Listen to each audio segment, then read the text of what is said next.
विद्यार्थी मित्रों, या लेक्चरनी अंदर અને પહેલાના લેક્ચરમાં આપણે સંક્ષેપીકરણ ભણ્યા. તમને આમ તો યાદ જ છે આ મુદ્દાઓ. આમ તો 10મામાં થોડા સમય પહેલા તમે રિવિઝનના ભાગરૂપે ભણેલા, આમ ભણેલા, પણ આજે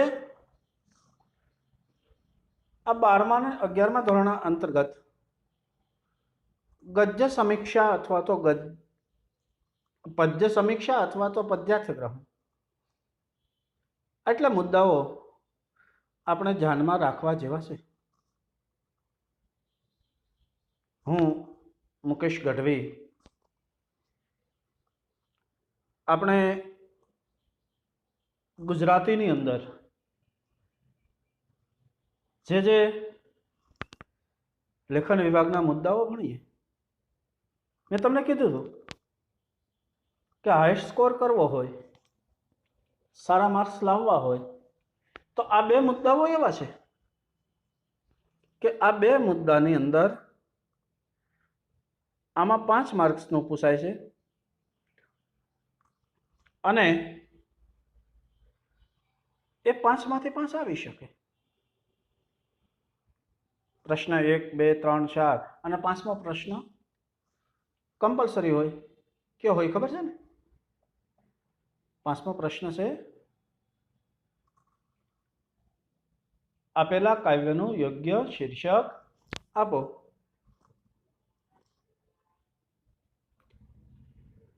હા, એક વાત કે તમે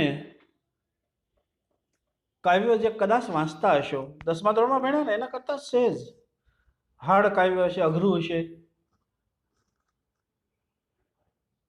હવે પદ્ય સમીક્ષા, એની અંદર કેટલા મુદ્દાઓ ધ્યાનમાં રાખવા પડે, અથવા તો પદ્ય સમીક્ષામાં ધ્યાનમાં રાખવાની બાબતો. એક કાવ્ય આપ્યું હોય અને કાવ્ય કદાચ એવું બને છે કે આપણે લાઈફમાં ફર્સ્ટ ટાઈમ એક કાવ્ય રીડ કરતા હોઈએ અને જ્યારે ફર્સ્ટ ટાઈમ રીડ કરીએ ને ત્યારે એક કાવ્યને આપણે 2-3 વખત વાંચી જવાનું. હવે 11મા ધોરણમાં આવ્યા, એટલી માનસિકતા તો આપણી હોય જ તે, કે ન હોય? કે આપણે એ કાવ્ય શું કહેવા માંગે છે, એક કાવ્યને આપણે યોગ્ય રીતે સમજણ આપી શકીએ, અથવા તો એ કાવ્ય વિશે આપણે વિચારી શકીએ. તો પહેલો મુદ્દો, આપેલા કાવ્યને શાંત અને સ્વસ્થ ચિત્તે 2-3 વખત વાંચી જાઓ. શાંત મગજથી વાંચવાનું છે, આજુબાજુમાં જોયા વિના. નહીતર તો ઘણા બધા ભાઈ મિત્રો, બહેનપણીઓ એમને વારંવાર પૂછ્યા કરતા હોય, શું કે આનો પ્રશ્નનો જવાબ શું? આપણે આપણી રીતે બોર્ડમાં તમને કોઈ હલવા દેશે નહીં, એ વાતની હું ગેરંટી લઉં છું. અને હલશો તો આ વર્ષે જોયું કેટલા બધા પરિણામો અટકી ગયા. ખાલી તળાજા તાલુકાના 100 વિદ્યાર્થીના રિઝલ્ટ નથી આવ્યું. એટલે આપણે એ તરફ જવાનું જ નથી. હવે વાંચો ને ત્યારે પહેલું કામ એ કરવાનું છે કે 2 વખત વાંચો એટલે પ્રશ્ન જોઈ લેવાના. હવે જો પ્રશ્ન સમજાશે ને તો જ કાવ્ય સમજાશે. કાવ્યમાં મુખ્ય વિચાર શું છે? કાવ્યની અંદર રહેલો મુખ્ય વિચારને સમજવાનો પ્રયત્ન કરવાનો. શેના વિશે કાવ્ય છે? ગરીબી વિશે છે, બેકારી વિશે છે, શેના વિશે છે? હવે તેમાં રહેલી કલ્પના અને અલંકારને સમજવાનું. તેમાં કઈ વાતની વિચારધારા, કલ્પના શું રજૂ કરવામાં આવે એને, અને અઘરા શબ્દો ના સમાનાર્થી શબ્દ ગોતવાનો થોડો પ્રયત્ન કરવાનો. ન આવડે એટલે મૂંઝાઈ નથી જવાનું, તમે શબ્દ મૂકી શકો છો. હું અહીંથી જે કાવ્ય તમને લખાવીશ ને પરીક્ષા માટે, લગભગ બોર્ડની પરીક્ષા માટે 11મા ધોરણમાં હું તમને એક વસ્તુ કહું છું કે અહીંથી કાવ્ય લખાવીશ એ લગભગ 90% એ બહાર નહીં જાય. કલ્પના અલંકારને કાવ્યમાં અઘરા શબ્દ સમજવા માટે પૂર્વ સંબંધનો ઉપયોગ કરવો. એક એક પ્રશ્ન વાંચીને તેનો ઉત્તર કાવ્યમાંથી શોધો. પ્રશ્ન વાંચવાનો, પ્રશ્ન વિશે વિચારવાનું, કાવ્ય વિશે વિચારવાનું કે અહીંયા આ લાઈનની અંદર આ જ પંક્તિમાં આનો ઉત્તર છે, અને પછી એ લાઈન કે પંક્તિ નથી લખવાની, એને અનુરૂપ લખવાનું છે. ઘણા બધા શું કરતા હોય, પંક્તિ આપી છે એમને બેઠી કોપી પેસ્ટ મારી દે. આ યોગ્ય નથી, ધેટ નોટ રાઈટ. આ બરોબર નથી. અને પરિણામે શું થાય, આપણે ઘરે આવીએ 5માંથી 5 ધાર્યા હોય અને બોર્ડમાં કે 11મા ધોરણમાં આવ્યા કેટલા હોય ખબર, 5માંથી 3. અને પછી આપણે પાછા ફરિયાદો કરીએ, બોર્ડમાં પેપર યોગ્ય જવાતા નથી. પહેલા શીખવા માટે ટ્રાય શું કરવાની છે, એક રફ પેજ ઉપર આ બધું કરો અને પછી પાકી બુકમાં લખો. બધા પ્રશ્નના ઉત્તર માટે મુદ્દા નોંધી લીધા બાદ એના આધારે પ્રશ્નના ઉત્તર લખો. હવે ઉત્તરો ટૂંકા મુદ્દાસરને પોતાની ભાષામાં જ લખવા જોઈએ. ઘણા બધા એવું કરે છે, દરેક પ્રશ્નના માર્ક્સ કેટલા છે, 1 માર્ક છે. અને ઘણા બધા શું કરે છે ખબર છે, ઘણા બધા 1 માર્ક્સની અંદર અડધું પેજ ભરે છે. તમે વિચાર કરો, નાસ્તો કરવા બેસીએ ત્યારે જમણવાર ન કરાય. કોઈક આપણને સવારમાં નાસ્તો કરાવડાવે અને સરસ મજાના નાસ્તાની અંદર આપણને આપ્યું હોય તો આપણે એવું ન માની લેવાનું કે આ તો જમવાનું છે. નાસ્તો નાસ્તાની રીતે હોય.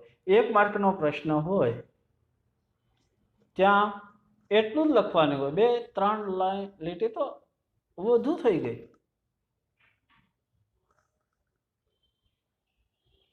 ઘણા બધા અડધું પેજ લખે છે, એ મૂર્ખાની અંદર આવે છે. આ બરોબર નથી. હવે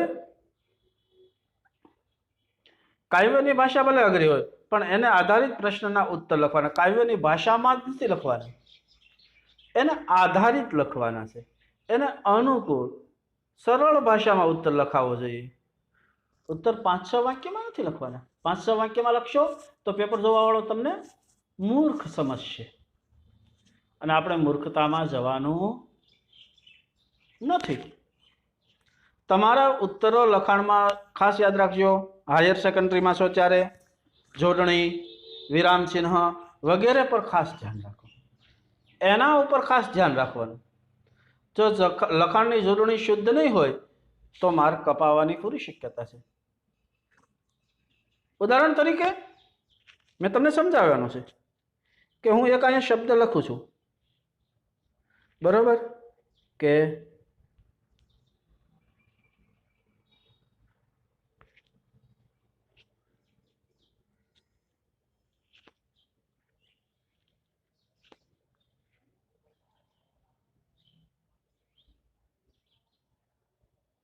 દિન.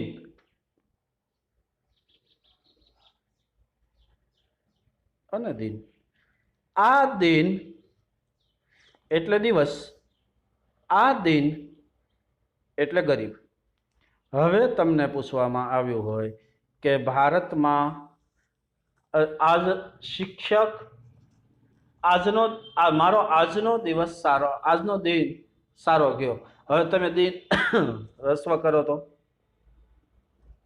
આ યોગ્ય નથી, ગરીબ થઈ જાય.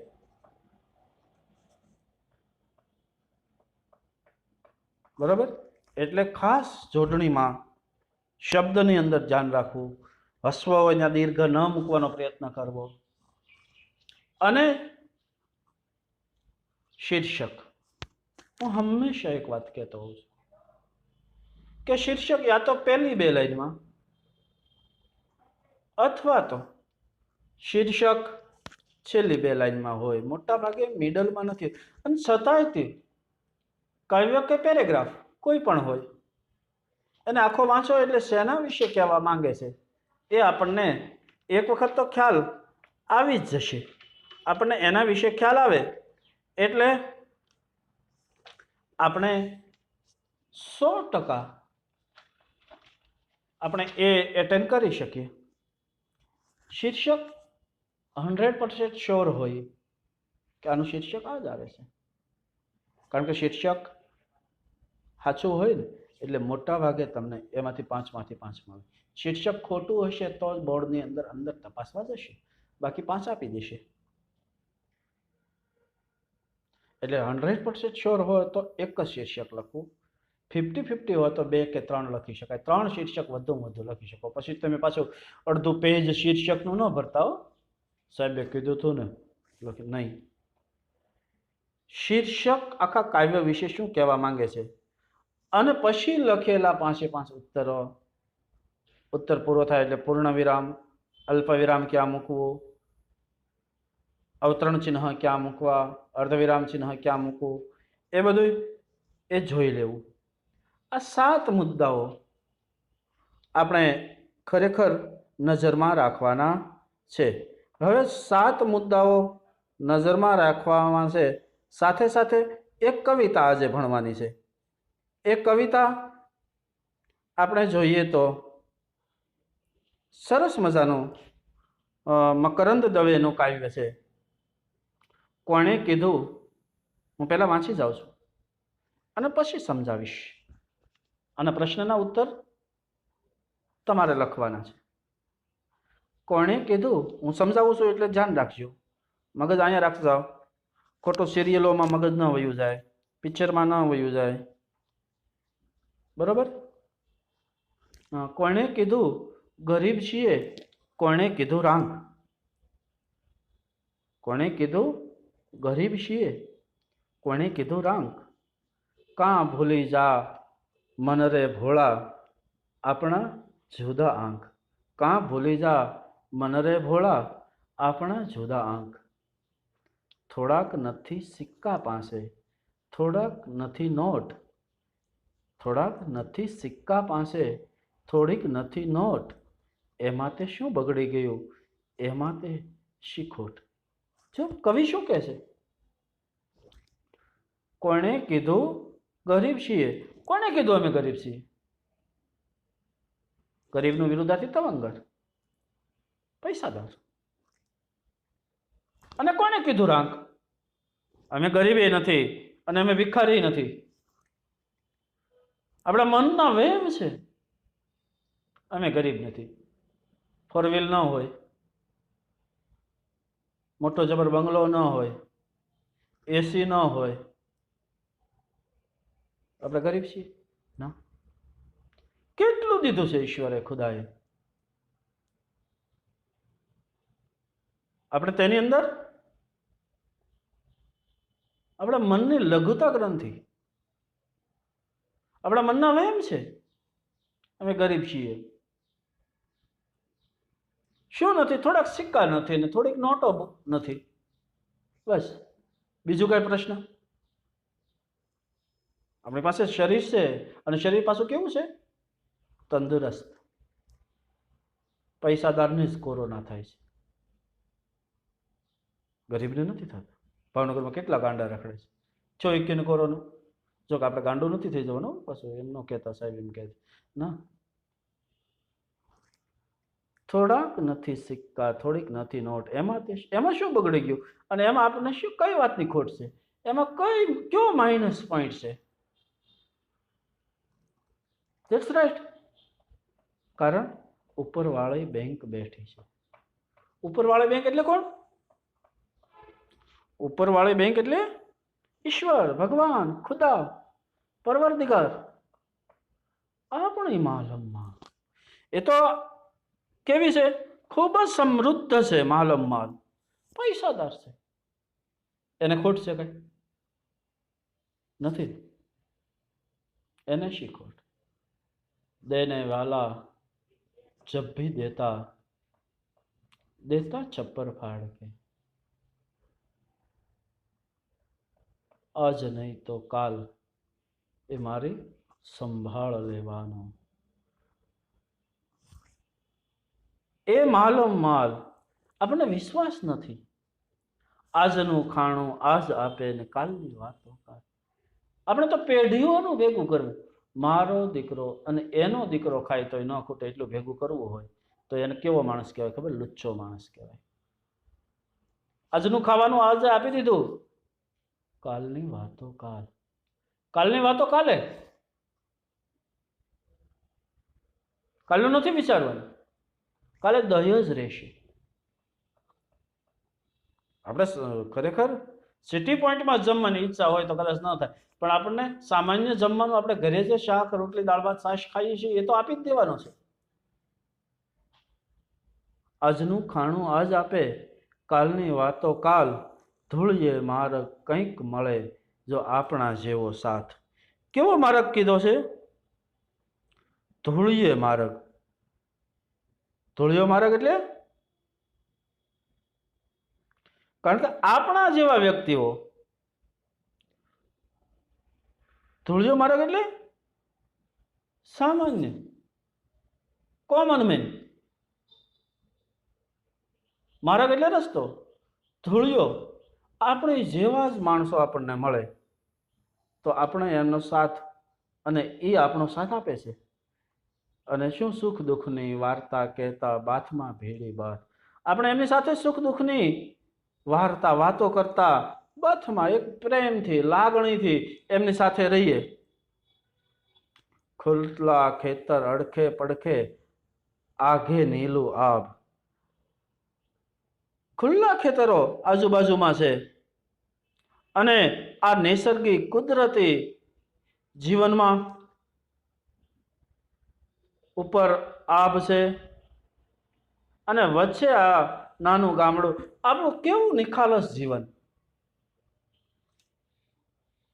ક્યાંય છે આવો લવ?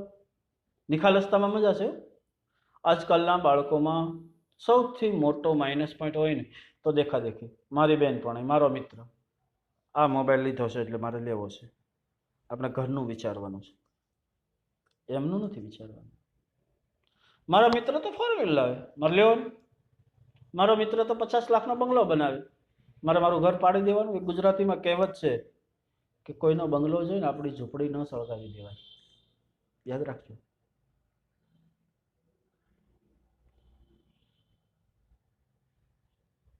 ખુલ્લા ખેતર અડખે પડખે આઘે નીલું આભ. વચ્ચે નાનું ગામડું બેઠું, ક્યાં છે આવો લાભ? અને વચ્ચે આપણું નાનું એવું ગામ છે. આવો એક લાભ ક્યાંય? સોનાની તો સાંકડી ગલી. સોનાની ગલી એટલે શું? સોનાની ગલી એટલે બહુ વૈભવશાળી જીવન અને હેત તું ગણતું હેત. અને એ વૈભવશાળી જીવન વાળા, બહુ સુખી વાળા, એ તો સ્વાર્થ માટે આપણી પાસે આવે છે.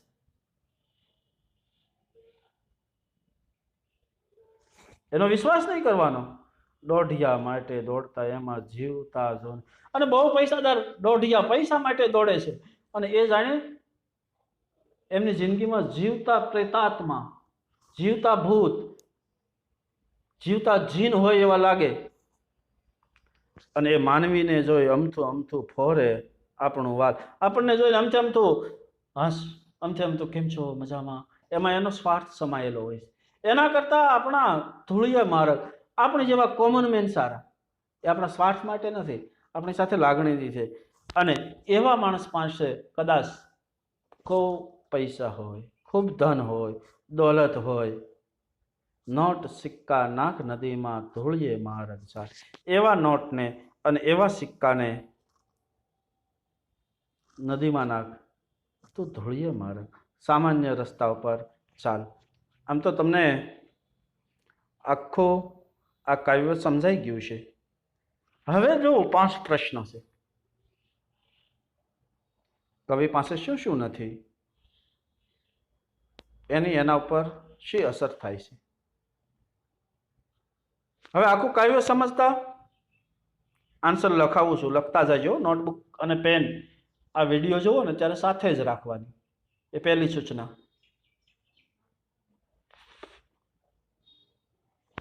હા,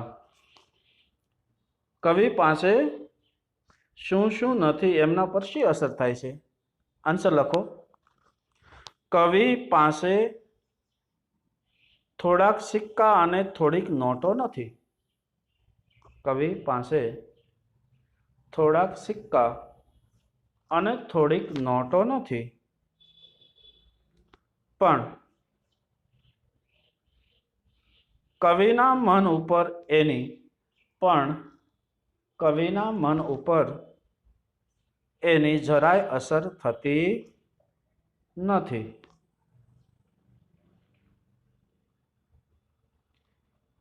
કારણ કે કવિ પોતાની જાતને ગરીબ કે રાંક માનતા નથી. કારણ કે કવિ પોતાની જાતને ગરીબ કે રાંક માનતા નથી. જો આવી રીતે લખવાનું, કારણ કે આ એક પ્રશ્ન નથી, બે છે. એકની પ્રશ્નની સાથે બીજો જોડાયેલો છે. લગભગ 3 પ્રશ્ન એવા છે. બોર્ડમાં પૂછાય તો આમ જ તે કવિ પાસે શું શું નથી, તો આપણે એટલું જ લખવાનું છે, કવિ પાસે થોડાક સિક્કા ને નોટો નથી. બરાબર. બીજો પ્રશ્ન, ઉપરવાળી બેંક કઈ છે, કેવી રીતે ઉપયોગી થાય છે? પ્રશ્ન લખી લીધો. ઉપરવાળી બેંક કઈ છે, કેવી રીતે ઉપયોગી થાય છે? આન્સર લખો.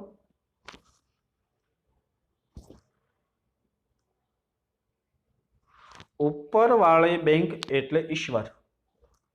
ઉપરવાળી બેંક એટલે ઈશ્વર. મેં સમજાવતા કીધું હતું, ખ્યાલ છે? બેંક એટલે ઈશ્વર. તે સર્વ રીતે સમૃદ્ધ છે. તે સર્વ રીતે સમૃદ્ધ છે. સૌને રોજ રોજનો ખોરાક આપે છે. તે સર્વ રીતે સમૃદ્ધ છે. સૌને રોજે રોજનો ખોરાક આપે છે અને કાલની ચિંતા કરવા દેતો નથી. કાલની ચિંતા કરવા દેતો નથી. એમાં જ આગળ, તે માનવીને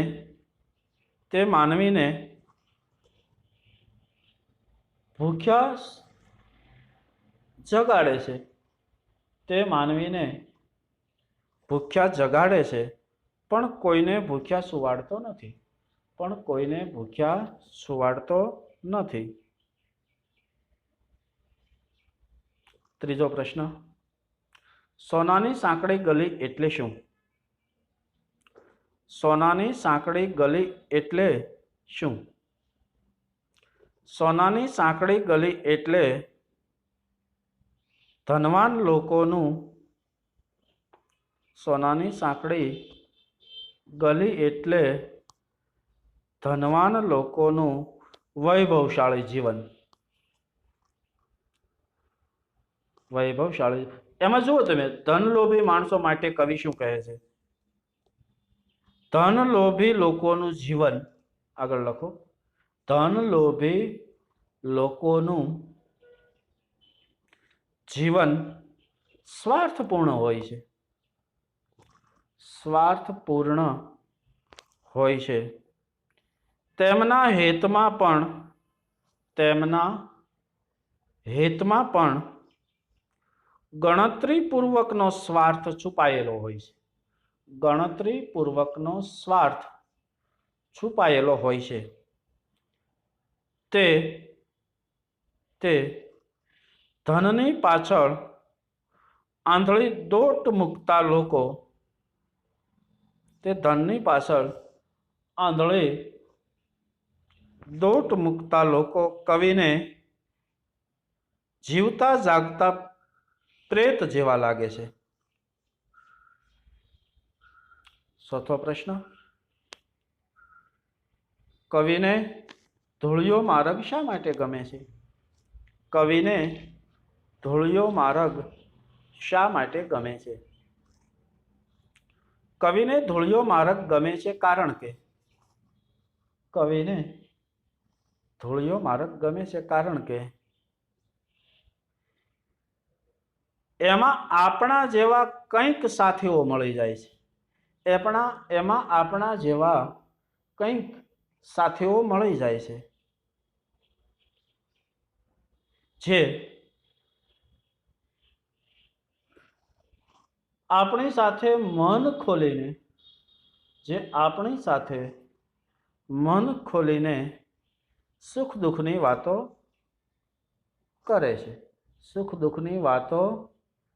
કરે છે. આવું જીવન સાચું છે. એમાં બનાવટ કે અભિમાન હોતા નથી. માણસ વચ્ચે સાચા પ્રેમ સંબંધો હોય છે. માણસ વચ્ચે સાચા પ્રેમ સંબંધો હોય છે. કાવ્યનું યોગ્ય શીર્ષક ધૂળિયે માર્ગ, એક શીર્ષક. બીજું કોણે કીધું ગરીબ છીએ, અને ત્રીજું શીર્ષક સાચો માણસ. બરોબર, આમ તો તમને સમજાણું છે. આવું બીજું એક કાવ્ય તમારે શું કરવાનું છે? આવું એક કાવ્ય ગોતી અને એના પ્રશ્ન લખવાના, અને તમે જે લેખન વિભાગની નોટ બનાવો એમાં આ કાવ્ય તો લખવાનું, આ પ્રશ્ન લખવાના અને એના આન્સર લખવાના. પણ સાથે સાથે હજી બીજા બે કાવ્ય આપણે લખવાના છે. અને એ બંને કાવ્યોના, કારણ કે 12મા ધોરણની આ તૈયારી છે અને એના ભાગરૂપે જ આજે આપણે આ કાવ્ય જોયું. આ કાવ્યને આપણે 5 પ્રશ્ન, આમ તો હું ઉત્તર નહોતો લખાવવાનો, છતાંય ઉત્તર લખાવ્યા. હવે આ કાવ્યની અંદર તમને જે સમજાણું એ રીતે તમારે લખવાના. એવું જ નથી કે બીજું કાવ્ય હોય, જો નવનીત કે એનાથી નહીં, તમે કોઈમાંથી એક કાવ્ય લખો. ચાલો, એક કામ કરવાનું કે 9મા ધોરણનું કે 12મા ધોરણનું કોઈ પણ એક કાવ્ય લઈ લેવાનું. એક કાવ્યમાંથી જ 5 પ્રશ્ન કાઢવાના. છેલ્લો પ્રશ્ન એવો રાખવાનો, ટ્રાય કરવાનો. છેલ્લો પ્રશ્ન પાછો કેવો રાખવાનો કે આ કાવ્યનું યોગ્ય શીર્ષક આપો. તમે જ પ્રશ્ન કાઢો અને 5 પ્રશ્ન લખો. તમારે ટ્રાય કરવાની છે. ન સમજાય તો પાછું પૂછવાનું. શાંતિથી ભણવાનું, ચિંતા તો કરતા જ નથી એવો મને વિશ્વાસ છે, પણ છતાંય ચિંતા નહીં કરવાની. આનંદથી રહેવાનું, મોજથી રહેવાનું, અને કોઈ ટેન્શન લીધા વિના મમ્મી પપ્પાનું ધ્યાન રાખવાનું. ઓકે, અને કોઈ જાતની ચિંતા નહીં કરવાની. ફરી વખત આપણે વર્ગખંડમાં મળીશું. ત્યાં સુધી આવજો, ધ્યાન રાખજો, સલામત રહેજો અને શાંતિથી